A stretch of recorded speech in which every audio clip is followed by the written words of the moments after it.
Before you begin, please prepare to watch both parts of this film experience. Part 1 is a dramatic reenactment that brings to life the journey of the Walam Olum, the Red Record. It portrays how Native American history keepers faithfully carried this ancient account across generations, preserving it through sacred song and symbolic glyphs as centuries unfolded. Part 2 moves the story to scholarship. This documentary segment examines historical records, archaeological discoveries, and genetic research that together present compelling evidence supporting the historicity of the Wallam Olum. Together, these two parts offer both the voice of tradition and the lens of modern inquiry, inviting you to consider the Red Record from every angle. Thank you for watching.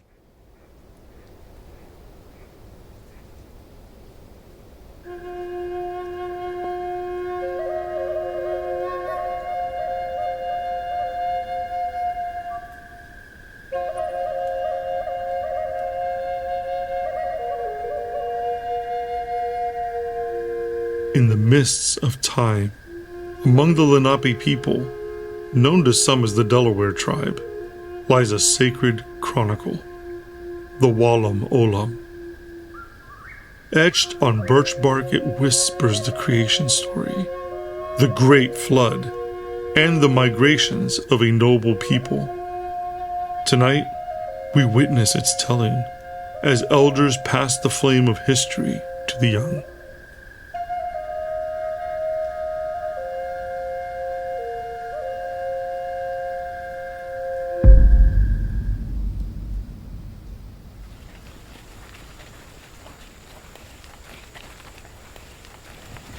Mom, you don't have to hold my horse. Pishkak, I told you, if you run again, I'll have to hold your horse. I'm not a baby. I'm a wisdom keeper.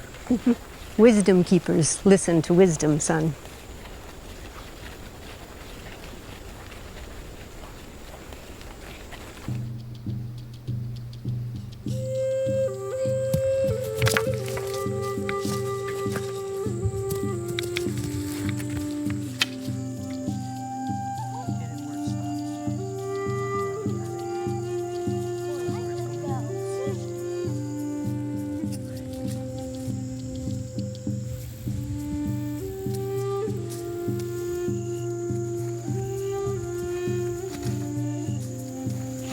All right. We'll get it next time.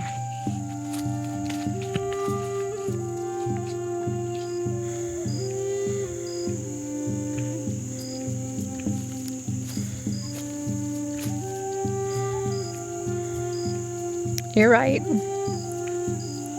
Of course. Well, that's not something I hear every day, especially coming from you. He's ready.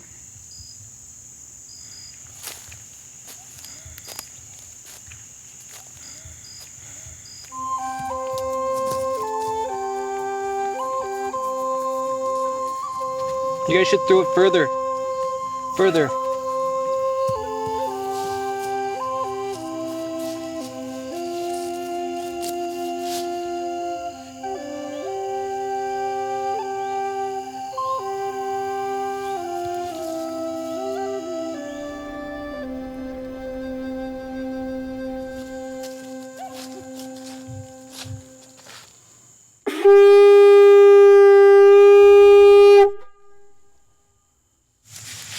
It's time. I'll race you.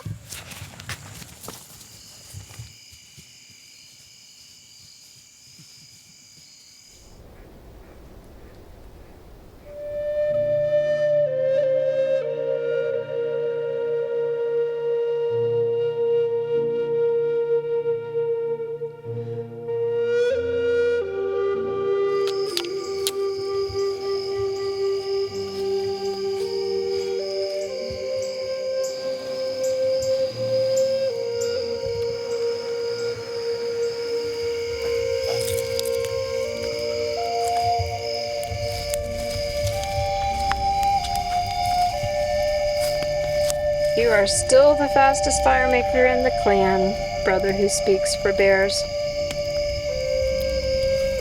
Chima summons you.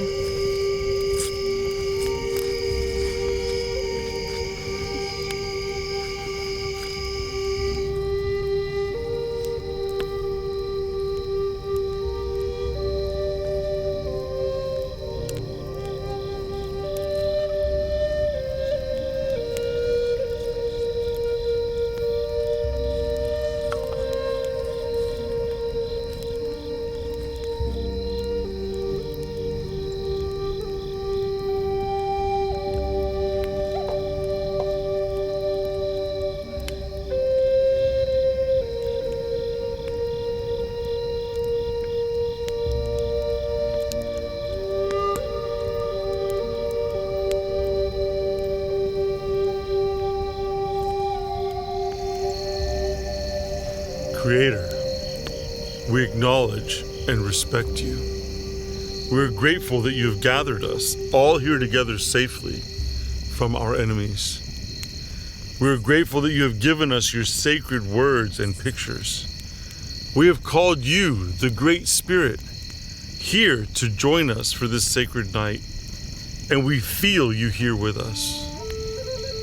We, your Lenape people, give you honor, make our minds attentive, and our hearts pure, and our memories sharp, as we remember your sacred words of our early days. Welcome, wisdom keepers, and welcome to the new face in our circle. Welcome. As the young wisdom keepers, you will learn the history of our people, going back to the early beginning of all mankind. You must always walk in a sacred way, in kindness and love towards Creator and all that He created. This is how the memory of the sacred ways will continue to live inside you. Does everyone have good thoughts and warm hearts and thinking in gladness? Yes, Grandpa. Are you ready to remember? Yes, Grandpa. Are you excited? Yes. Then let us begin.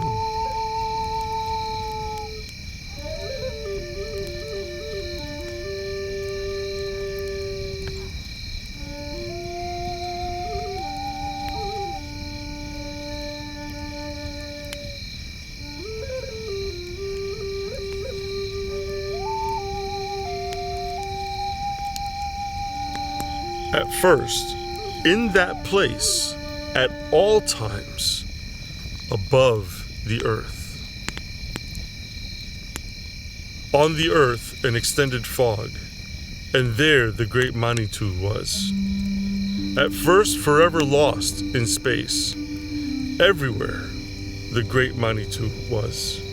He made the extended land and the sky.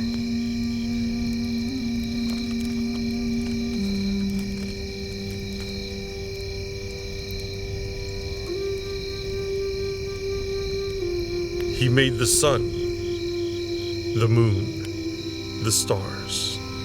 He made them all move evenly. Then the wind blew violently, and it cleared, and the water flowed off far and strong. And groups of islands grew newly, and there remained. Anew spoke the great Manitou, a Manitou to Manitous, to beings, mortals, souls, and all. And ever after he was a Manitou to men and their grandfather. He gave the first mother, the mother of beings.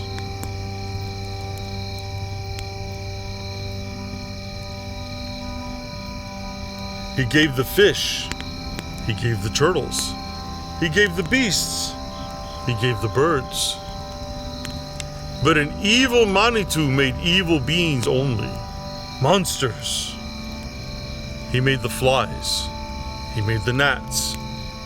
All beings were then friendly.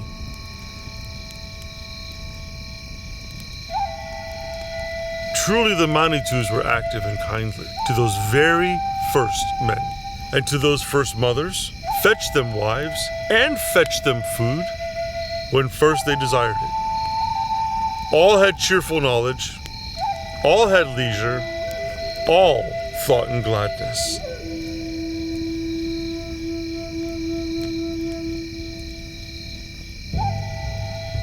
But very secretly an evil being, a mighty magician, came to the earth, and with him brought badness, quarreling, unhappiness, brought bad weather, brought sickness, brought death. All this took place of old on the earth, beyond the great idle water at the first.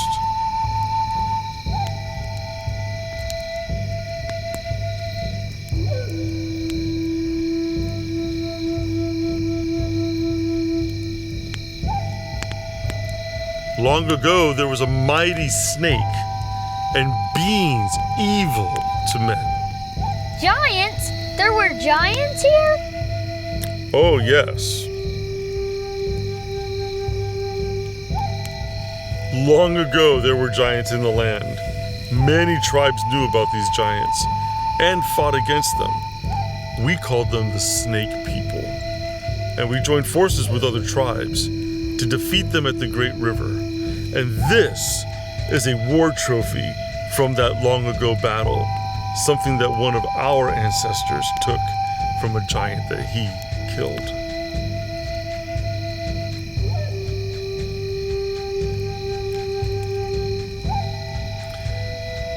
This mighty snake hated those who were there and greatly disquieted those who he hated. They both did harm. They both injured each other. Both were not in peace. Driven from their homes, they fought with this murderer.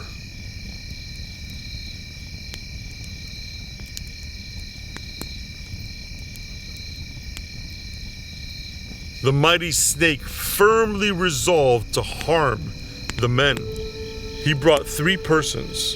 He brought a monster. He brought a rushing water. Between the hills, the water rushed and rushed, dashing through and through, destroying much. The whole earth was flooded with water? Even the highest hills? Yes. Most of the tribes in our land remember the worldwide flood in their histories. Nanabush, the strong white one, grandfather of beings, grandfather of men, was on the Turtle Island.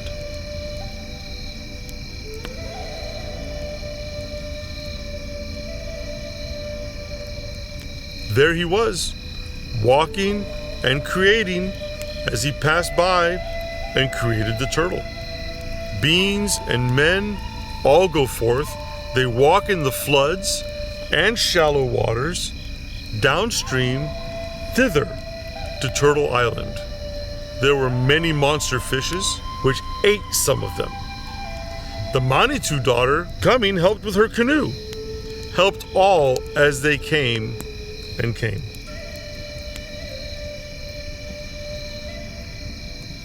And also Nanabush. Nanabush, the grandfather of all, the grandfather of beings, the grandfather of men, the grandfather of the turtle. The men were together on the turtle like to turtles. Frightened on the turtle, they prayed on the turtle that what was spoiled should be restored. The water ran off, the earth dried, the lakes were at rest, all was silent. And the mighty snake departed.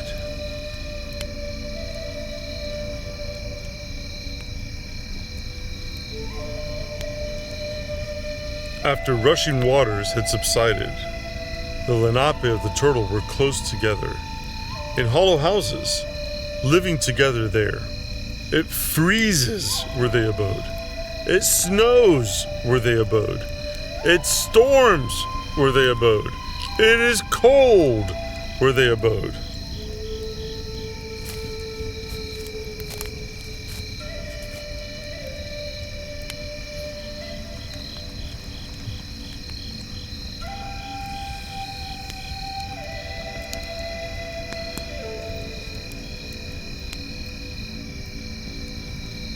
Long after the flood, the world was covered with much ice and was very cold. The flood changed the world. Volcanoes blocked the sun and cooled the world, leading to ice throughout much of our land. At this northern place, they speak favorably of mild, cool lands with many deer and buffaloes. As they journeyed, some being strong, some rich, they separated into house builders and hunters. The strongest, the most united, the purest were the hunters. The hunters showed themselves at the north, at the east, at the south, at the west. And in that ancient country, in that northern country, in the turtle country, the best of the Lenape were the turtle men. All the cabin fires of that land were disquieted, and all said to their holy men, "Let us go."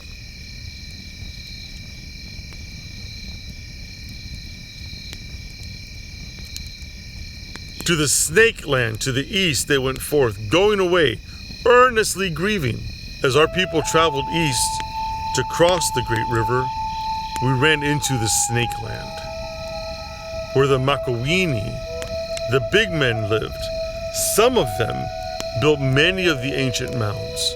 We joined in alliance with the Iroquois, also called the Mengwe.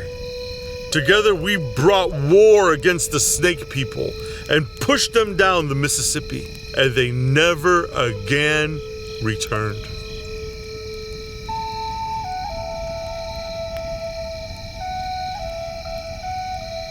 And that's what the old ones say.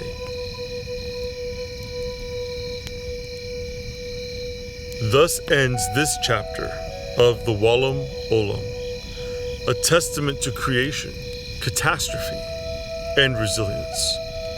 The Lenape's journey continues, etched in bark. The lenni-lenape people faithfully carried the history of creation, the beginning of mankind, Satan's role in corrupting the earth and humanity, the worldwide flood, Noah's role in saving the human line, the giants, and the post-Babel dispersion of the native people to America on 183 glyphs etched in birch tablets, carried through the line of 95 chiefs called sachems for at least 3,000 years. Remarkably, this history parallels both the main elements as well as the sequence of early events recorded in the Bible.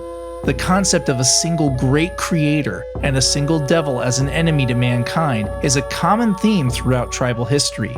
26 North and South American native tribes report biblically themed giants in their histories, and over 200 tribes have reported 333 accounts of the worldwide flood. We honor their history. See our video and book about the Wallam Olum here, www.wallamolum.com.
Is it possible that a set of wooden tablets with ancient glyphs handed down over the centuries carried the true history of the Native American lenni-lenape people?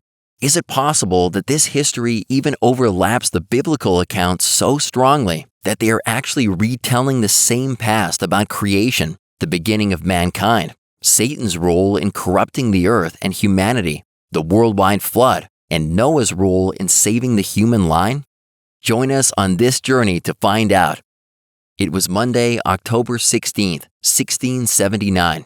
Dutch traveler Jasper Dankaerts meets an 80-year-old lenni-lenape native man in present-day New Jersey. Jasper records the following. In the morning, there came an Indian to our house, a man about 80 years of age, whom our people called Jasper, who lived at a Hackensack or at Acconin. We asked him where he believed he came from. He answered, from his father. And where did your father come from? We said. And your grandfather and great-grandfather and so on to the first of the race. He was silent for a little while, then took a piece of coal out of the fire where he sat and began to write upon the floor. He first drew a circle, a little oval, to which he made 4 paws or feet, a head and a tail. This, said he, is a tortoise lying in the water around it. And he moved his hand round the figure, continuing, this was or is all water, and so at first was the world, or the earth. When the tortoise gradually raised its round back up high, and the water ran off of it, and thus the earth became dry. He then took a little straw and placed it on end in the middle of the figure, and proceeded. The earth was now dry, and there grew a tree in the middle of the earth. And the root of this tree sent forth a sprout beside it, and there grew upon it a man, who was the first male. This man was then alone, and would have remained alone, but the tree bent over until its top touched the earth, and there shot therein another root, from which came forth another sprout, and there grew upon it the woman. And from these two are all men produced. 141 years after this event, another Lenape native, a tribal historian named Olum became ill and was brought to health with the help of a Dr. Ward. In return, Olum gave him the Wallam Olum, a set of 183 glyphs engraved and painted on wooden tablets that describe the history of the Lenape people going back millennia. In 1822, Ward gave them to a friend, Constantine Samuel Rafinesque, a professor at Transylvania University in Kentucky, who was fluent in over 12 languages. After 14 years of carefully deciphering the glyphs, with the help from both European and native experts, he published the Wallam Olum in book form in 1836. So, why are these two events important? How are they connected? Well, the 1679 origin account overlaps strongly with the Wallam Olum. Even though these accounts are separated by over 100 years, they share 10 common elements regarding how God framed the world and mankind, even using very similar graphical representations, and it only gets more amazing. The Wallam Olum carries the history of the lenni-lenape people for centuries, all the way back to the beginning, where it describes the Creator, the great Manitou, creating the world, sun, moon, stars, land, water, and all living things. Then creation harmony is disrupted when the evil Manitou, the black snake, brings chaos, sickness, death, and conflict into the world. Next comes a catastrophic flood, but humanity is rescued by Nanabush, the grandfather of all men, their version of Noah. Similar flood accounts are echoed in over 300 native stories. As their story continues, thousands of them head to America, crossing the Bering Sea. A series of 95 chiefs lead them across America, eventually settling on the East Coast. Along this journey, they face harsh climates, beasts, famine, and wars with the dreaded snake people, called the Makowini, or the Big Men, giants who practiced dark magic who were associated with the evil snake. The last glyph describes encountering white men on ships in 1620 and reads, "Who are they?" When the Wallam Olum first came on the scene, it was put under tough scrutiny by heavyweight scholars of the 19th century. Scholars like Daniel Brinton and Smithsonian author E.G. Squire published extensive studies boldly supporting the Wallam Olum as authentic Lenape history. A later publication of the Indiana Historical Society in 1954 also largely supported its credibility. Then, in the 1990s, the Wallam Olum came under attack by those who were threatened by just how strongly it aligned with Scripture, causing some to lose faith in its credibility. But the tables turned just a few years ago when Harvard-trained geneticist Dr. Nathaniel Jeanson revealed overwhelming support for its validity. By tracing the Y chromosome markers passed down from father to son across generations, Jeanson confirmed the migratory routes, direction, and even timing in the Wallam Olum. The Delaware people, they were one of the East Coast Algonquian peoples, have a document called the Red Record or the Wallam Olum. This document describes a migration, and the dates that we can infer from internal clues in the Red Record are exactly in line with genetics. So my argument to those who doubt the authenticity and veracity of this record is to say, okay, if you think Rafinesque forged a document in the early 1800s, how is it possible that he could do such a good job forging it that he anticipated genetic discoveries 200 years in the future? I don't think that's possible. It seems implausible. Instead, I think the explanation is Rafinesque obtained an authentic Delaware document that described an authentic history, and it's a vital clue to understand the origin of the Algics, the Wampanoag, the Massachusetts, and their backstory, where they were when they arrived in Massachusetts before the Pilgrims arrived. I want you to notice that this reconstruction, I'm following heavily David McCutcheon's reconstruction. So this book cover is actually from his 1993 translation, and I've redrawn here from the clues in the Red Record that he used to infer where they were at specific times. Now, let me add one more piece of data here that'll help you understand this better. The crux of the Red Record is a list of sachems or chieftains or leaders. They call them sachems. Essentially, so-and-so, they'll give a name. So-and-so was the sachem, and we started agriculture. Something significant that happened during his reign. So-and-so was the sachem, we started recording our histories. So-and-so was the sachem, and we fought these people over here. So-and-so was the sachem, and then we lost to these people over here. It reads like straightforward history, and from those clues, we can infer where they were at what time and what they were doing. But I want you to notice that this reconstruction begins in the northwest, goes south, but then basically proceeds west to east, which is exactly what the hierarchy from linguistics shows, a west to east migration. So it's not just that the Red Record is consistent with genetics, it's also consistent with linguistics, and I'll give some examples here in a minute. It's also consistent with other nations' indigenous histories. So what exactly is the backstory then to the Algics, the Algonquins? What does their history say? 900s, they arrive in Alaska across the Bering Strait, and they talk about immediately fighting enemies, that there were people here before them. And this is consistent with genetics and other things that I don't have time to get into. It's authentic. At contact, the dominant peoples on the western coast, Pacific coast of Alaska were the members of the Eskimo Aleut language family. They weren't just in Alaska at contact, they had reached all the way over to Greenland. Archaeology identifies an eastward migration from Alaska eastward, eventually ending up again in Greenland. And what's interesting is the timing archaeologically. This west to east migration is very close to the timing of the Algic arrival, which implies a potential cause-effect relationship. As if the Algic arrived, they talk about defeating enemies, and perhaps the losers, perhaps the Eskimo Aleut language family members, as a result, go fleeing eastward, eventually ending up in Greenland.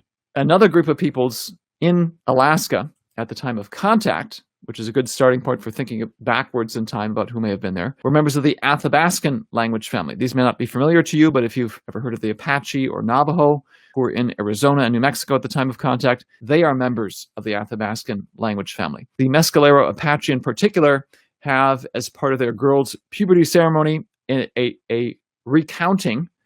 This 4-day ceremony retells the history of their migration. They talk about, we came from the north, the land of cold and ice, and went south. This fits linguistics. This is actually technically the Ayak Athabascan language family. The deepest division linguistically in this family is between Ayak, way up here in Alaska, and the rest of the Athabascans, implying or consistent with them originating up there and then eventually going southward. These may have also been people that the Algics encountered when they first arrived and defeated. By the AD 1000s, the Algic were further south, going down the western part of Canada. Again, the majority of the Red Record talks about so-and-so is the sachem, here's what happened. So-and-so is the sachem, here's what happened. During this period, they say 10 sachems passed. They don't name the sachems. 10 of them passed without names, and they say this was a time of much evil.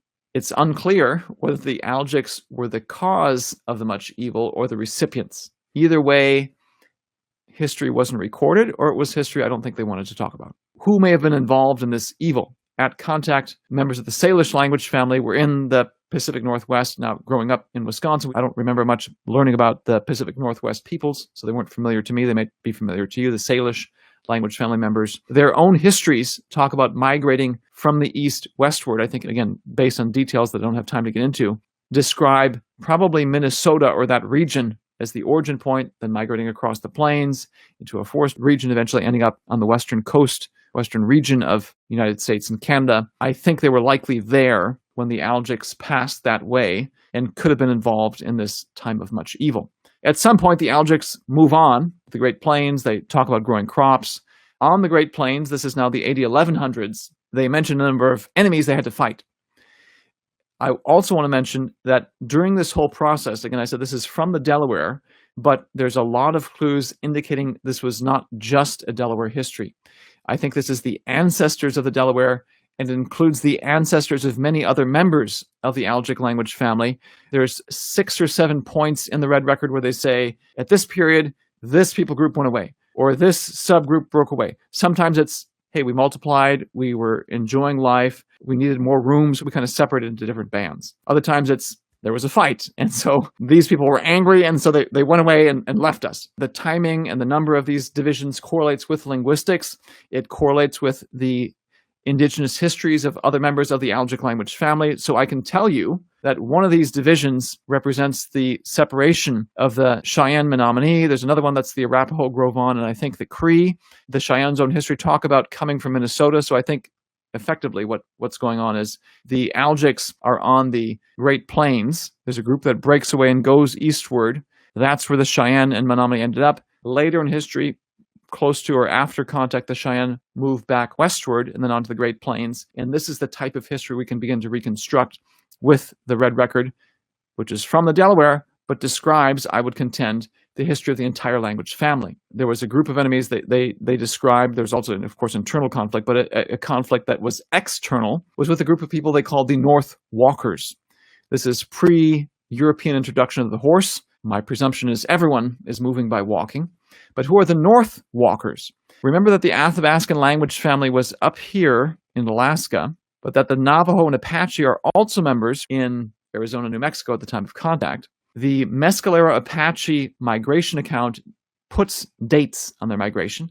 And the Mescaleros say we were actually the last of 4 groups moving southward. To make a long story short, my guess is the timing of the Athabascan migrations, the timing of the Algic conflict here in the plains. If you put those pieces of data together, I think what's going on is the Algic are actually fighting the ancestors, the Athabascan ancestors who are migrating southward, possibly the ancestors of Apache and Navajo. Eventually, the Algic got tired of all that fighting on the plains, and they said, let's just go eastward. It was at the Mississippi where they had the greatest battle, or where the greatest battle in all of pre-European North America occurred. Stick with us for the next episode where I'll give you the details, where we talk about the greatest hero in all of pre-Columbian North American history.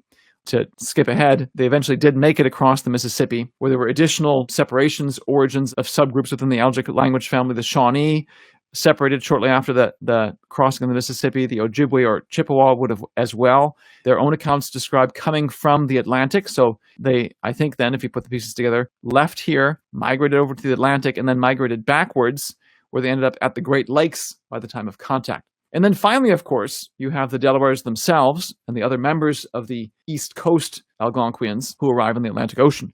But with linguistics and genetics and these indigenous histories and archaeology, I can now tell you that the Massachusetts, Narragansett, and others in New England arrived there just a century and a half before the Pilgrims did. And so now you have the rest of the story of the first Thanksgiving, the backstory to the European Americans' Algonquian neighbors. Other researchers like David McCutcheon and E.P. Grandin have also confirmed the Wallam Olum migration route using archaeological evidence that was discovered well after it was published. Grandin points out that it would require Rafinesque to have superhuman imagination to dream up the migration account and timing described in the Wallam Olum, because there's no way he could have possibly known where at least 6 of the tribes described in the Wallam Olum lived. Information only confirmed by archaeological findings after the Wallam Olum was recorded by Rafinesque. Grandin explains that another really stunning coincidence is the burning of the stockades described in the Wallam Olum. And if Rafinesque dreamed this up 150 years before the stockades at Cahokia and Angel Mounds were excavated, then one would have to admit that he had an unbelievably great creative talent. Grandin also doesn't believe Rafinesque could have pushed a forgery past Brinton, a commanding scholar who knew the language and culture well. Now, let's take a closer look at how the Wallam Olum overlaps biblical history. But first, consider that it's actually the dissimilarities between the Bible and the Wallam Olum that support its validity. If it was forgery made to just replicate the Bible's creation account, it would certainly not credit Satan for creating gnats, mosquitoes, and giant reptiles. It also would certainly not credit him for sending the flood, which was God's judgment on mankind. The Wallam Olum's account of giants, which fits well within the framework of Scripture, was also not a common teaching at the time, and certainly would have not been emphasized by a forger. Even with these distinctions, the Wallam Olum has incredible overlap with the Bible. We have the one great Manitou who made all things, beginning first with the earth, filling it with everything needed for life, then creating man and woman after. There's the evil black snake, hater of mankind, who brought turmoil and evil, and later the Makawini, the big men, or giants. This giant theme is also shared by at least 20 other Native American tribes. The giant reality in North America was even acknowledged by Abraham Lincoln and is confirmed by 885 records made by over 1,100 people who documented at least 3,000 giant skeletons discovered in North America. Many neighboring tribes, and even the Lenape themselves, were known to record their histories using wampum belts, bark, and wood tablets. They were even known to memorize songs connected to the glyphs, so long lines of chiefs and significant events could be easily memorized, just like the Wallam Olum. We've documented several examples in our book about the Wallam Olum. We even have eyewitness testimony from Nicholas Creswell in 1775 confirming that northeastern tribes transmitted their knowledge of past times by handing it down by hieroglyphs or traditions. In 1932, leading northeastern tribe researcher Frank Speck interviewed the hereditary successor to the line of Delaware chiefs named Joseph Montour, who said that he remembered the Delaware keeping records on wood, and even remembered an older tribesman referring to records that were called painted red or written red, records that existed and were known to the Delawares of his own and the preceding generation.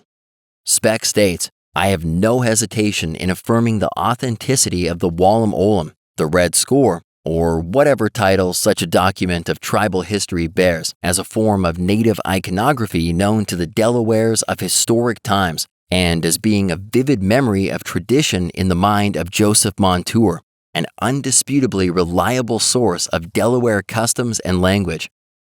There's even evidence that the original Wallam Olum tablets were bundled in sets, because Rafinesque's original translation includes horizontal brackets at the end of the first and second songs, after the 16th, 32nd, 48th, and 64th verses of the fourth song, and after the 20th and 40th verses in Song 5. Thus, at every 16 and 24 lines, there is a bracket. Most of these are natural breaks in the story, but it may be that they mark 10 bundles of record sticks. Finally, there's the elephant in the room. The Wallam Olum clearly documents a worldwide flood that was the result of the evil black snake bringing havoc into the world and humanity being saved by a single man, their Noah, called Nanabush, whom they refer to as the grandfather of all men, who saves humanity by a giant boat called the Turtle's Back in glyphs 2, 8 through 10. Echoes of Ararat documents over 300 flood legends in the Americas, and most of them have an incredible overlap with the Bible. Some are even right on top of biblical history, with the Toltecs placing the worldwide flood 1,716 years after the creation of the world, which is within just 100 years of the biblical time frame. Their story includes the Toplapet Lackali, an enclosed floating vessel, like an ark, and history stating that men multiplied and made a very high Ziquali, which means the highest tower, after the flood, just like the Babel dispersion account in Genesis. This account also reports that languages were changed and people were scattered to different parts of the world. They said they arrived in Mexico 520 years after the flood had passed. This is all incredibly matching to the biblical account. Regarding North American tribes, Squire states, the idea of a destruction of the world by water seems to have been a general amongst the Algonquin nations. The traditionary details vary in almost every instance where they have been recorded, but the traditionary event stands out prominently. The catastrophe is in all cases ascribed to the evil spirit, who, as already observed, was symbolized as a great serpent. All of this evidence has led our ministry to endorse the Wallam Olum as an original, credible source of Native American history that clearly supports the Bible by overlapping its major themes, showing how they were carried by people across the globe after Babel. We would encourage you to watch our movie, Out of Babel, for more about the Wallam Olum, and consider downloading our book that expands on the evidence we covered in this short video.